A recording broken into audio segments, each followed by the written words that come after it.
Hey guys, so making this video to kind of discuss what it's like transitioning over to the reserves from active duty. Now mind you, this is mainly for folks in the Navy, but there may be some applicable lessons for those of you in different branches of the military. So a couple things to kind of make sure that you do before you transition from the active duty to the reserve side is making sure that your service record is tip-top and that all of your medical documentation is also tip-top and everything is documented in there. You may be eligible for some disability pay. This is kind of more or less if you get out of active duty completely and you don't transition into the reserves. The reserves will let you transition, but there are certain ailments that may prevent you from continuing your service, as well as you may have to stop your disability payments. So this is kind of shifting gears a bit, but back when I was on active duty and serving as a officer recruiter, I had a Marine Corps veteran who had I forgot exactly the percentage of disability he was receiving, but in order to come back on active duty, he had to stop those payments. And he was able to do so. It's easier to get payments stopped, a lot harder to get them started back up. He knew that risk. He applied for OCS, got picked up. So bottom line, just make sure your medical stuff is sorted out. Most importantly, make sure that you're getting out for the right reasons and you have your plan A, B, C, D, E, F, all the way to Z, because life happens. I've known people who were like, hey, I'm gonna start a family and leave active duty, and then the next thing you know, maybe the job market isn't as strong as they thought it would be, and they're like, hey, I'm gonna need some extra income or different opportunities, so I'm gonna join the reserves and throw the uniform back on.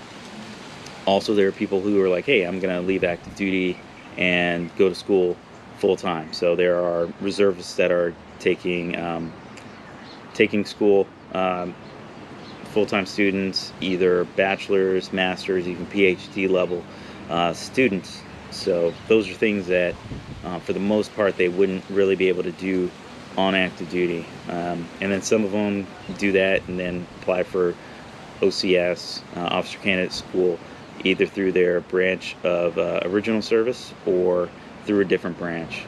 So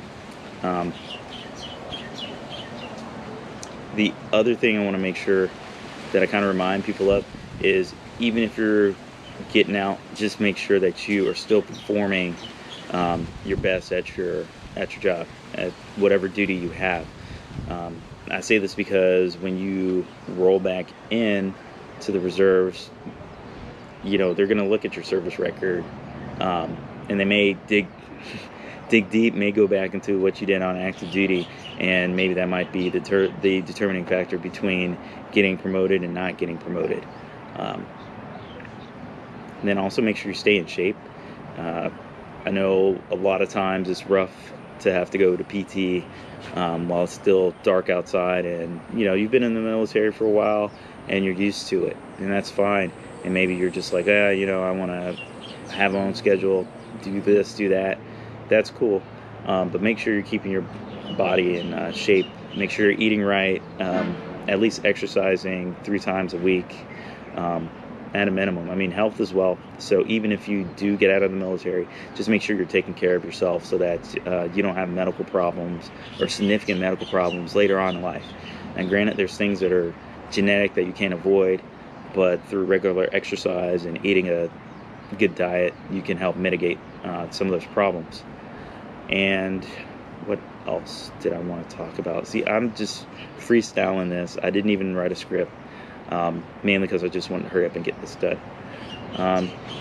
I'd say also just do your research. And just as I've had friends that have asked me about transitioning from active duty to the reserves, there are probably other people you may know as well. So I have my own experiences and points of view that may differ from other people. So definitely talk to a lot of different people. That way you have a more well-defined and well-developed idea going into making your decision, and you can make the best decision for yourself and for your life. So that's all I really have. If you guys have questions, post them in the comments, and I'll try to answer those. And yeah, there'll be more videos that I'll be making the more free time that I actually have. All right, you guys take care. Thanks for tuning in. Appreciate it. Peace.